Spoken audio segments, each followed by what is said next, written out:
Om Bhu, Om Bhuva, Om Swa, Om Maha, Om Jana, Om Tapaha, Om Satyam, Om Tatsavidurvarenyam, Bhargo Devasya Dhimahi, Dhiyo Yona Prachodayad. Om is the symbol of the Paramatman, or the Supreme Self, indwelling and enlivening the worlds of matter, energy, and consciousness. May we meditate on the adorable splendor of Paramatman, the absolute reality that is omnipresent, omniscient, immanent, and transcendent, who manifests as the divine in the Son, who is the protector, the nourisher, and illuminer of the entire universe. Om, peace, peace, peace. So today's topic is the psychology of yoga.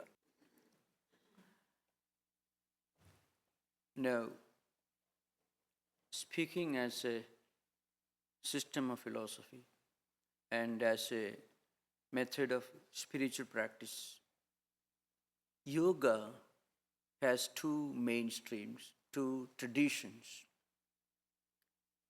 both of them dating back to several centuries, at least more than 3 millennia. Of course, Patanjali's time period is fixed around 1400 BC. So we may have to think of around 4,000 years of heritage for both these yoga traditions.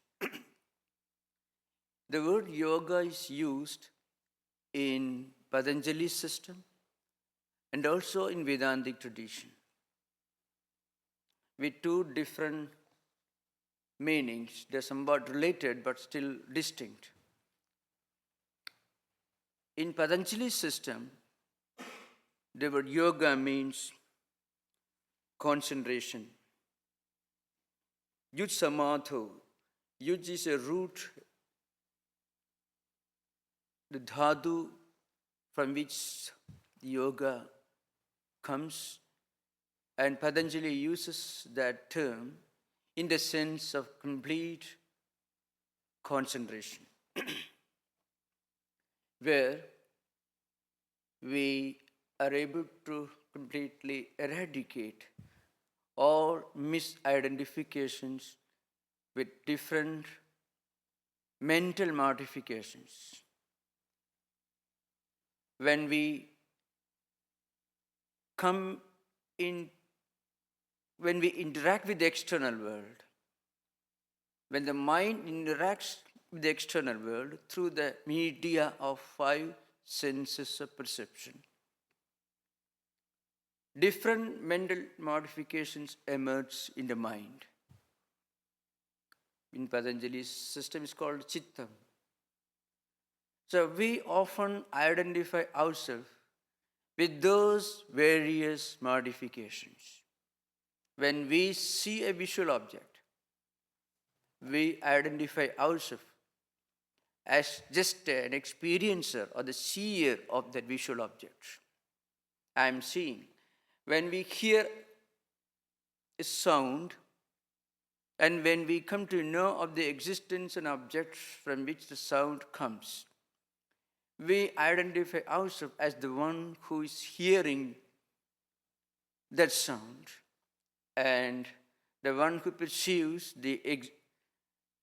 about the existence of that object from where the sound is coming. Like that, 5 senses. So we identify, or rather misidentify, with various diverse modifications arising out of our interaction with the external objects. And this conceals our true identity, which is pure consciousness. When we transcend, go beyond these misidentifications,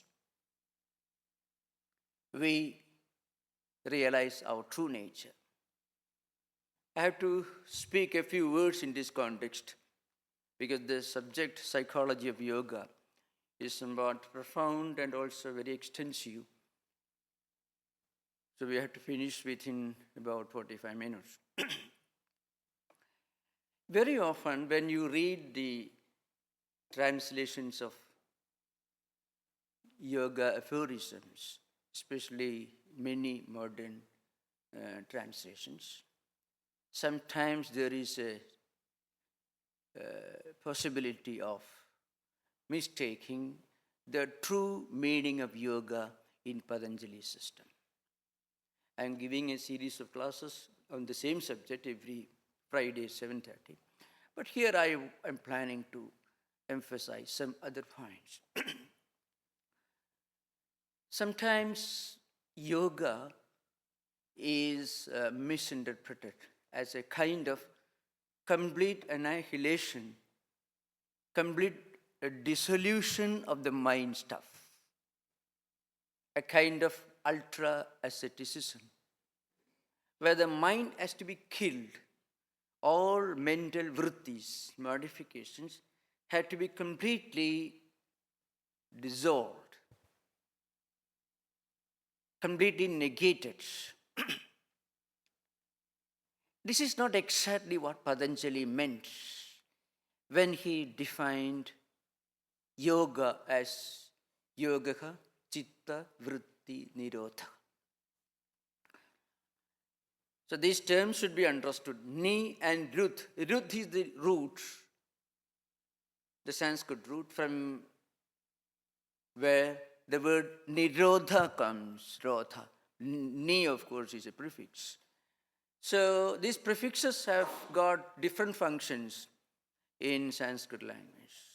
21 different functions a prefix can have. They can emphasize the meaning, they can change the meaning, they can undo the meaning, they can modify the meaning, they can change or emphasize, stress the meaning, so on. I'm not going to those details.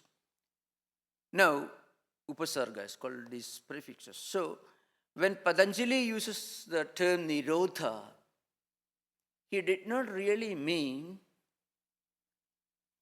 complete dissolution or complete negation of mental faculties, because that could lead to a terrible misunderstanding. What happens if we completely dissolve all the mental faculties? Either we become a moron or we may become a machine. Patanjali's system is a way of raising the animal to the human and the human to the divine dimension. Patanjali's system helps us to raise ourselves from the biological, the physical, the psychological and intellectual dimension to the spiritual divine dimension. That's why Vivekananda once defined yoga as bringing the animal to the human consciousness and from the human to the divine consciousness. So,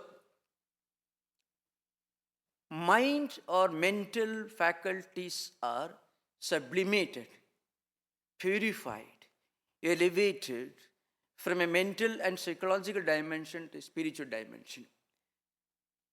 In that sense, Patanjali defined yoga as the cessation of misidentification of different external experiences. So once it needs a lot of explanations which is not possible within the scope of a short lecture. So those of you who are interested in discussing or knowing more about this are welcome to attend the Friday lectures where we discuss Patanjali system in a very intensive and extensive manner. So Patanjali defines yoga as yud samadhu. Samadhu means the highest concentration, whereby we are able to sublimate ourselves from the human to the divine, the spiritual dimension. Then yoga also is used in Vedantic tradition. In Vedantic tradition, the same root yuj is used in another sense, yujir yogi, where the complete unity or union between the individual self, the individual jiva, and Paramatman, the supreme universal spiritual reality. That is the true implication of yoga in Vedantic tradition. According to Vedantins, Patanjali's system makes you fit for the highest Vedantic experience, highest yogic experience as understood in Vedanta tradition. In other words, there is not much contradiction between these two implications. That's what I wanted to drive home. Then again we have to, because most of you read a number of books, many number of books are being brought out. The one major problem in reading freelance translations is this. First of all, you have to keep in mind the problem of philosophical vocabulary, which is common with Einstein and many other modern Western thinkers have also taken pains to point out. The problem of language in philosophy is an eternal problem, is a perennial problem, as perennial as philosophy itself. So very often when we translate these ancient technical Sanskrit words, which had assumed and accumulated a definite, well-structured, well-defined meaning over thousands of years of evolution, written, spoken about, discussed, and expounded by hundreds of teachers, successive generations of teachers, these terms have accumulated a definite, well-structured meaning and definition. When we try to translate those technical terms into a foreign language, not only the problem of vocabulary, the problem of culture is also becomes very much manifest, pronounced. So we try to use as simple an English word as possible, going by the present fashion of being as simple as possible. It means as puerile, as superficial, as practically empty as possible. So there is a great danger in trying to be simple, so that you exclude all profound meanings and implications. That's another danger. So many well-written books, written in fluid American language, not embellished, no ornaments, not complicated, no long syntaxes or paraphrases, but simple, readable English. The problem is, such sentences will not be able to do justice either to Patanjali or to the great saints or to ourselves, because we get the wrong meaning. Therefore, we should always remember when we read these translations. In fact, that's why we often take pains to explain the technical implications of these words in the regular class on Friday. So, first, what is yoga according to Patanjali's system? In Patanjali's system, the meaning of yoga, as I explained, is concentration, and the purpose is to completely get rid of this misidentification of our true self with so many virtis or modifications of mind stuff, which delude us into thinking that we are just a psychophysical mechanism which cognizes various objects through mind and the five sensory objects, sensory instruments. The purpose is to clearly identify the difference between Purusha and Prakriti. Right now, we identify ourselves as an evolute of the Prakriti.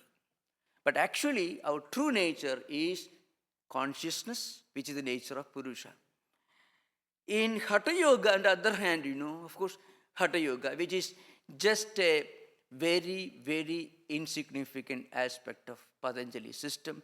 Patanjali defines asana only as a physical posture that enables you to sit quietly for a long time in a relaxed mode. Sthiram Sukhamasana. You should be able to sit for a long time and you should not be relaxed. You shouldn't be relaxed. You should not feel the pressure or the exertion of sitting for a long time. To give an example, many of you may be going to yoga studios. So sometimes when we try to sit straight, some people will have their muscles flexed when they try to sit straight, and the result will be nervous strain and nervous breakdown. But Patanjali says we must be able to sit straight and also at the same time in a relaxed mood. The purpose of Hatha Yoga is to make our body physically fit for long meditative exercises. The third yoga is Tantric Yoga, which is divided into Jnana Yoga, Mantra Yoga, Raja Yoga, and Laya Yoga. And the last one and the most exalted form of yoga is yoga as understood in Vedantic tradition. In Vedantic tradition, yoga enables us to bring out the divine reality within us by understanding the total non-difference between the individual soul and the universal reality. These are the 4 types of yoga tradition. So, a few points you have to remember. In Patanjali system, the purpose is concentration. In Vedanta, the purpose is to attain the union between the individual soul and the universal soul. In Patanjali system, it is sometimes called Prakriti Asraya, means Patanjali system is somewhat linked to an earlier school of philosophy called Sankhya, which is a system of philosophy expounded by Kapila. According to the Sankhyas, there are 2 fundamental categories, Purusha and Prakriti. The entire universe, our intellect, buddhi, mind, senses, human body, the whole visible empirical universe, all these are different evolutes of Prakriti. And Prakriti is unconscious, devoid of consciousness. But at the same time, in Vedanta, the ideal of yoga, the practice of yoga is based on one great spiritual truth. That is, the whole universe is pervaded by one supreme spiritual principle, Brahman, Brahman, which is immanent, the indweller in all beings, which is the highest transcendental absolute reality, which is the only eternal reality, which is of the nature of consciousness, supreme consciousness, knowledge, and blissfulness. So the highest spiritual evolution takes place when we rediscover our true nature. So in the Vedantic tradition, the ideal of yoga is based on Brahman. Now, coming back to the Patanjali system, first of all, I want to drive home a few important differences between the psychology as understood in Western tradition and psychology as understood in Patanjali system. These are sometimes very important. First of all, we have to remember that Western psychology divides consciousness only into two categories, the unconscious and the consciousness, the two levels, the unconscious and the conscious. But in Patanjali system, or yoga system, in Indian psychological system, consciousness has got different layers. Consciousness, subconsciousness, and also superconsciousness. What we are today is a combination of the unconscious and also the conscious. Both these are explained in Western psychology. But in Vedantic psychology, there is a higher, supreme, transcendental consciousness, which is beyond the analytical scientific understanding of the tools of modern psychology. So this enabled Indian psychologists to explain some of the problems that occur in our daily life. Why do we behave the way we behave today? The behavior patterns, the habits and tendencies. All these can be scientifically explained in the light of accumulated samskaras. The word samskara, or what is implied by the word samskara, is again an original contribution of Indian psychology. In Western psychology, of course, we have instincts and complexes, psychoid and archetypes, which are, of course, the later two ones were expounded by Jung. But then these do not correspond to samskaras. Because when you talk about samskaras, we have to talk about entire human personality. When you talk about complexes and conflicts and archetypes, we have to confine our analysis within the range of experiences in this life. For example, if an adult behaves in a peculiar manner, a modern psychiatrist may try to analyze the problems in the light of his previous experiences, going as far back as his childhood experiences, where tendencies and impressions must have gathered at that unconscious level, which now manifest at the conscious level. But there it ends. But then how do you explain, for example, the diversity of human behavior? 5 children born in the same family, to the same parents, identical education, identical family surroundings, everything identical, but 5 entirely different behavior patterns, what we call archetypes in modern Jung's language. Western psychology has no clue to that, of course. Multiple personality and schizophrenia are sometimes being explained in modern times in the light of previous life.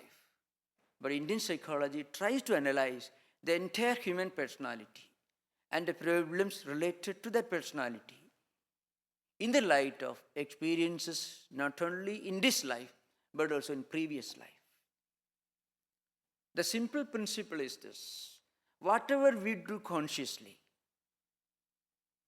we do with mind and any of the 5 senses of perception or 5 senses of action. Of course, in all activities involving the 5 senses of action and mind, one of the 5 senses of perception has to be involved.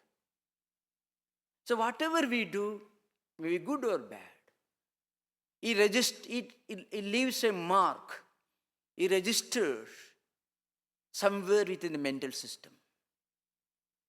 Some experiences register in a very emphatic, strong manner, some do not. Now, that activity is over, the experience is over.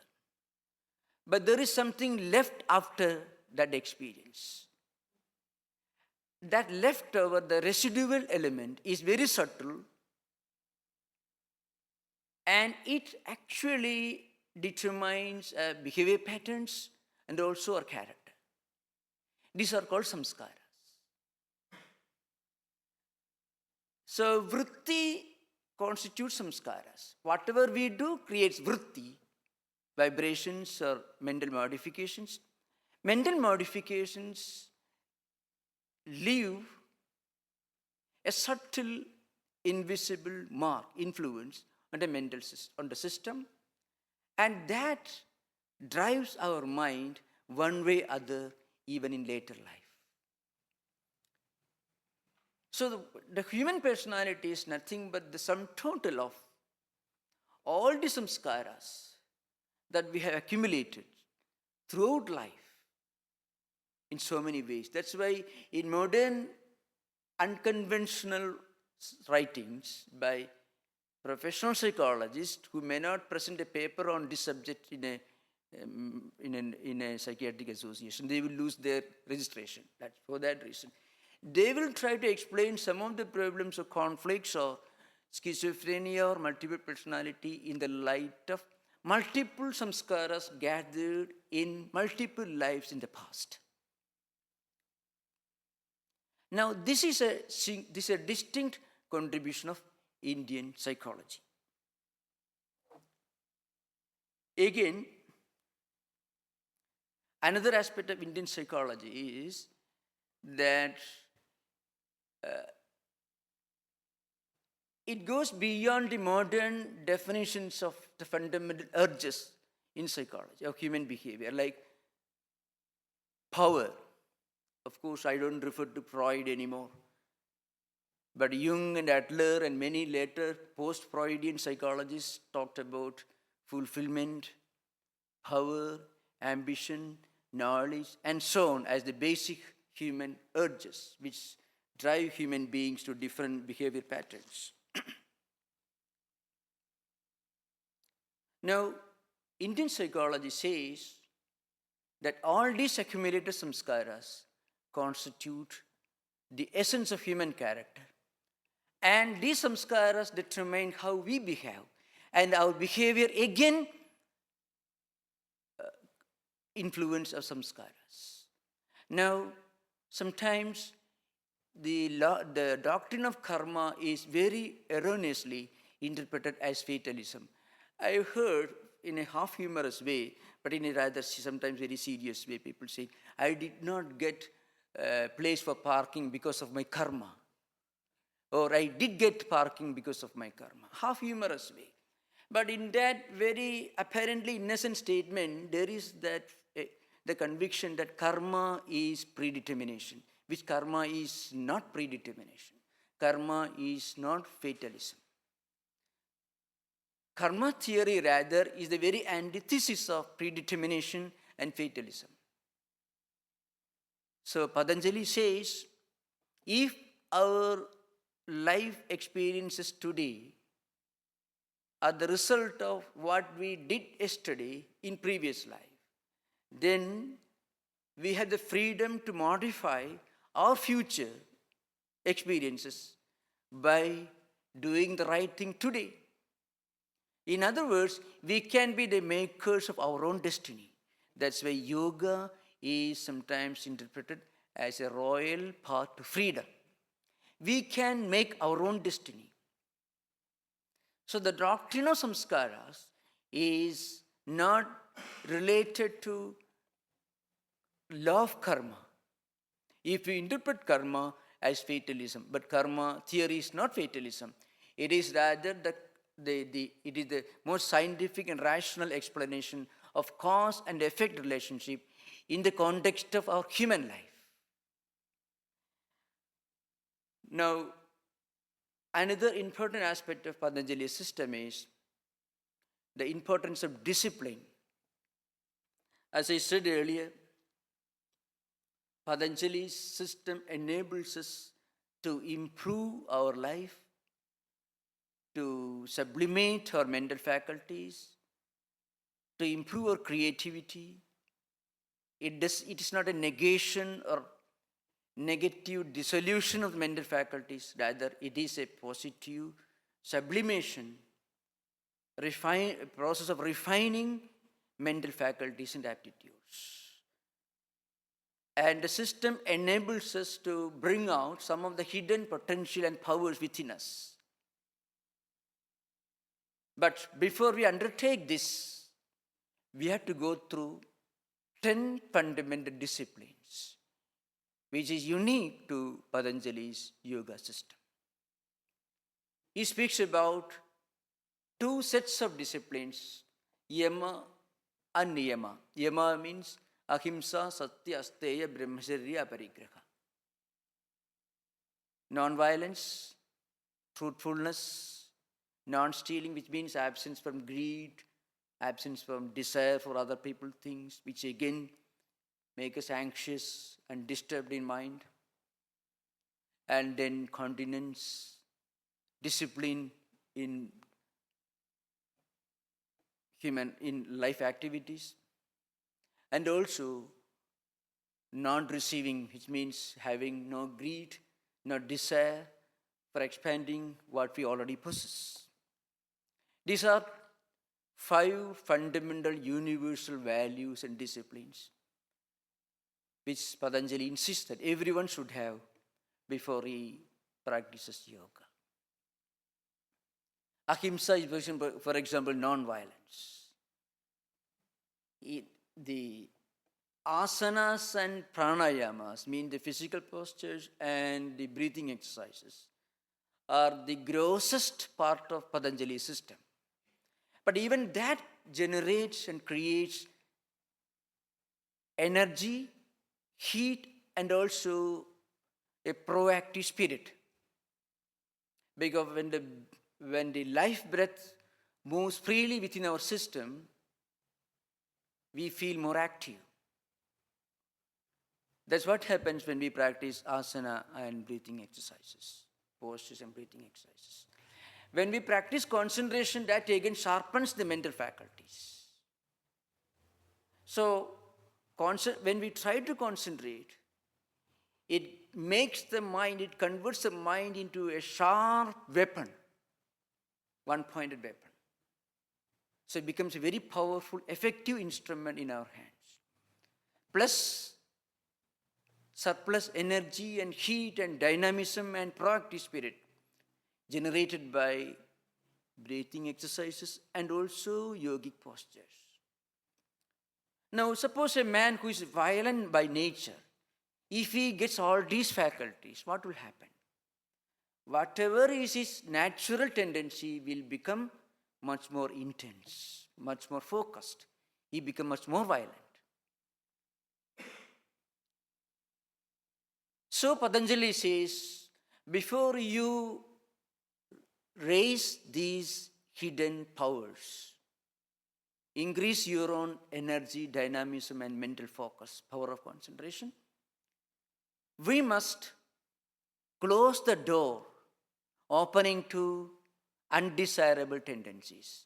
And violence is a natural tendency that comes to a person who becomes suddenly proactive, whose body suddenly becomes very strong, healthy, and who acquires new energy and dynamism.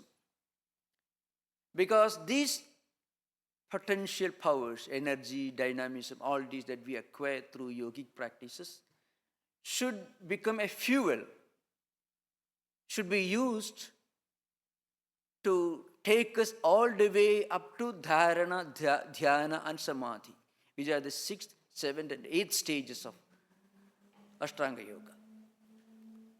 So if we don't discipline our mind properly before we acquire these powers, what happens? These newly acquired faculties will drag our mind in the opposite direction. A person may become much more violent. Satya, for example, truthfulness. Then non-stealing, continence, and non-receiving. All these faculties. Natural biological drives and greed and desire for possessing things belonging to other people. All these are latent in any ordinary person. So such people should become disciplined. The channels opening in the opposite direction should be closed so that the newly acquired faculties and energies will naturally flow in the proper direction, which help us to go through the other stages of Ashtanga Yoga. Finally, taking us to the last point of Samadhi. Therefore, Patanjali, as a great psychologist, makes an important point. Whatever we acquire, before we acquire, we must have some mental discipline, which are universal. So these rules are universal laws, universal principles, meant for all people of all ages. That is true even in common modern life. Before we acquire wealth, if we can learn the basic principles of morality, contentment, and absence of greed, then our wealth will not take us down in the opposite direction. It won't lead us to a fall. If a greedy person, a violent person becomes wealthy and powerful, if he acquires tremendous mental faculties, then he will become much more greedy and much more violent. This is a unique contribution of Patanjali's system. The second set of disciplines is niyama. Shaucha, santosha, tapaswadhyaya, isvara pranidhana. External and internal purity, contentment, penance, reading holy books, and a feeling of resignation to God, worshipping God, means trying to connect ourselves to a higher transcendental spiritual ideal. So purity, internal and external purity, mental purity, of course. Mental purity is essential before we take up the practice of yoga. Otherwise, whatever impurities we have got will become much more intensified. So instead of becoming useful tools for taking us to the level of samadhi, it may bring us down to a precipice. So that's why the first particular disciplines that's mentioned is shaucha, which means internal and external purity. Internal purity we can understand. Why external purity? When body is kept clean, we understand, well, every day you take bath and you feel, but every day after all, the body doesn't contain anything other than what it contains, Of course, in modern culture, if you say something which is not very complimentary about the beauty or health of human body, it may not be acceptable. But reality is that the dawn of human wisdom begins when we realize that this body is something perishable. It is not the highest thing that we can have in this world. The body is the grossest of the gross matter. Not that we must neglect it. We should not neglect it. But if we look upon the human physical body as the beginning and the end of our aspirations, then we are not very different from animals. So keeping the body pure gives us the conviction, well, it can never be really kept pure. Because if it open up what is inside, not very. So it is said that whatever comes out of the human body, you cannot preserve anyway, you want to throw away. It is all right only within the skin bag. So in the Patanjali system, some strong language will be used. Not that it is not a negation or it is not drawing a bleak, dark picture of life in this world. No, it is just telling us some important piece of universal wisdom. That's all. So that we must go beyond it. Not that we should neglect it, but we must go beyond it. Therefore, Patanjali says, before we start yoga, we must keep our body and mind pure, internal and external purity. And the second principle is contentment. And contentment is very important. If a person is contented, he will be free from greed. If a person is contented, he may not receive things from others. Here, it may, if you go to Trader Joe's and purchase something, you are getting something from that person. Somebody sends you a gift, I should not accept it because I am practicing yoga. That's not what it means. Mental desire for possessing, acquiring things without any reason, that greed, the desire to possess more and more, looking upon wealth and material comforts, and increasing material comforts as an end in itself, as the highest supreme goal, that should be avoided. That's the implication, contentment. So when we feel an inner contentment, we gradually become calm and quiet, peaceful, tranquility. Inner tranquility, mental tranquility is directly linked to the ideal of contentment. It doesn't mean that we should become inactive, that we should not work hard to get a promotion. No. We may work, we may get promotion, people may acquire many things in this world. But along with that, somewhere in the corner of the mind, we feel, well, I should be contented with whatever I get. It's not that you should not work anymore, but whatever my work produces, I should get contented. Without contentment, there is no yoga. If there is no contentment, there will be no freedom from greed. And if there is no contentment, we may not always be able to stick to truth. We should read beyond the physical act of non-receiving or non-possessing. Mentally, we should not be obsessed with what we get, what we have got.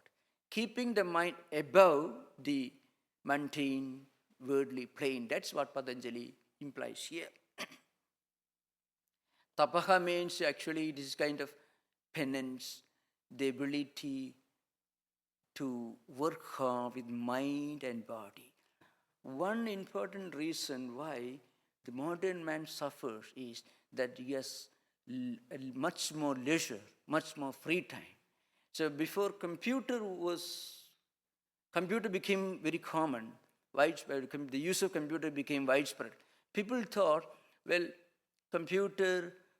if computer will give you a lot of freedom of mind, so we can do much more better things. But actually computer makes us much more busy than we were during the pre-computer time, pre-computer age. Therefore, physical exertion, mental exertion with concentration, chittaigagriyam manattapaha, that is the definition of tapaha, means penance. Concentration, focusing of mind and indriyas, senses of action, senses of perception, some kind of exertion to get what we get.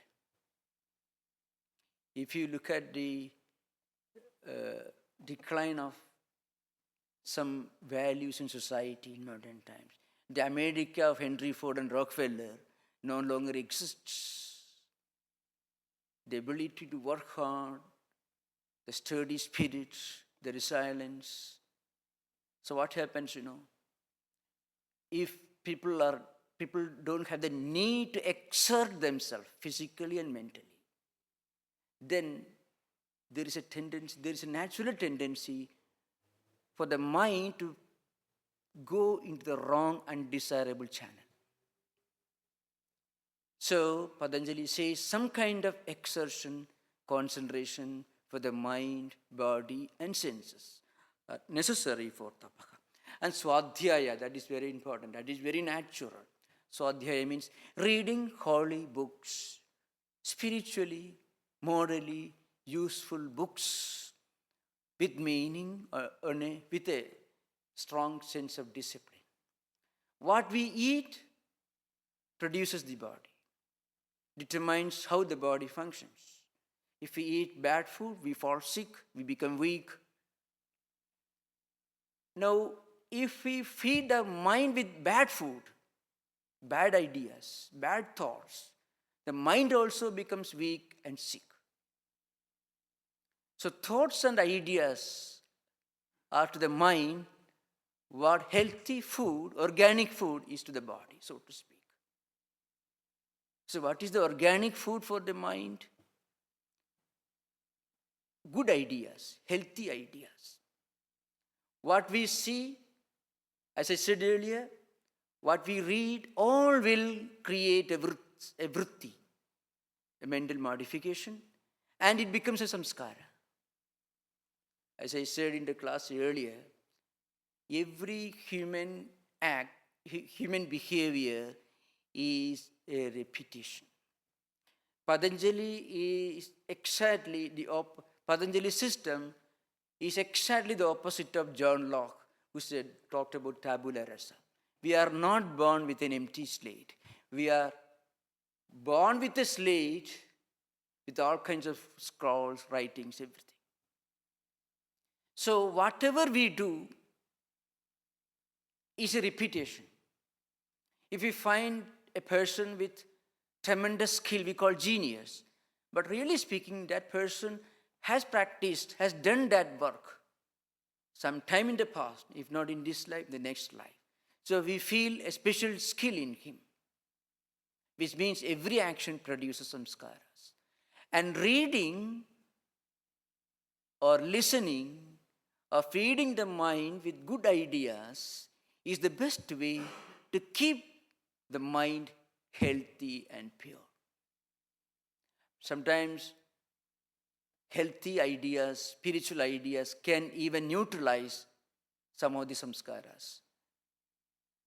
I mentioned earlier in the other class about the samskaras, how important it is, and what a useful tool for improving our own destiny this Patanjali's concept of samskara can become. According to Freudian concept, repression, the problem of repression, he traced back to childhood days as a universal principle. Of course, no, much of that is rejected, so part of it is still being held with respect. But Patanjali says, repression or peculiar human behavior patterns always indicate the subjugation of one samskara by another samskara. So if a person behaves in a very particular manner, it means one samskara dominates over the other. So if the undesirable samskaras create problems, then it's because the undesirable samskaras dominate over the desirable, healthy samskaras. So by enriching the healthy samskaras, the undesirable samskaras can be subjugated, can be neutralized. So every bad samskara can be neutralized, can be weakened by deliberately, consciously engaging in good actions which produce good samskaras. A little bit of that you find in Edgar Cayce's case theories. Much of Edgar Cayce is now supposed to be half erratic, but anyway, there is a bit of truth in what he said. In some cases, he gave some interesting suggestions. Some people came with some health problems, and he said it's because in the past life, somewhere maybe when you are a priest in an Egyptian pyramid, that's mostly the way he used to explain. In a half humorous way, we can quote. Today, if you read Zamindara's books, you may not find much meaning in that. But there is one point that he says, when he was a doctor, of course, a medical practitioner. So he said, some of the diseases and illness can be neutralized by doing some good actions. That's the suggestion that he gave. But there is maybe accidentally he stumbled upon a very great truth, which is an important contribution of Patanjali system. Maybe he may have read translations of Patanjali system, most probably. The karma theory, his law of karma, the doctrine of rebirth, which he refers to, shows that he was familiar with the Hindu and Buddhist theories and scriptures. So the point is this: if you have a problem today, that problem is because a healthy, good samskara is subjugated, is dominated by an unhealthy, undesirable samskara. Now, how to neutralize it? By doing good things. And that will generate new samskaras, healthy samskaras, which will neutralize the problems you're facing. That is Patanjali's system. So, the ideal of samskara, the concept of samskara, is an important contribution of Patanjali, and the subtle distinction between vrittis and samskaras is again a great contribution of Patanjali. Modern psychology, Western psychology speaks about certain things which could be interpreted as vritti, as understood in Patanjali system. But a clear distinction between samskaras, which constitute the totality of human personality, and vrittis, which are the results of immediate actions, that distinction is not made in Western psychology. So, right now we have a class going on the same subject. I am not in a position to finish this subject today, but what I want to stress home is another point. Patanjali's definition of yoga as chitta vritti nirodha should be understood, not as total negation or dissolution of mental faculties, but rather sublimation, purification of mental faculties, so that our creative faculties, creative urges, ability to work, all these can be given a spiritual dimension, so that we can raise ourselves from the human to the divine dimension. That's the purpose of Patanjali system, and that's a path to freedom according to Patanjali. Thank you. Namaskar.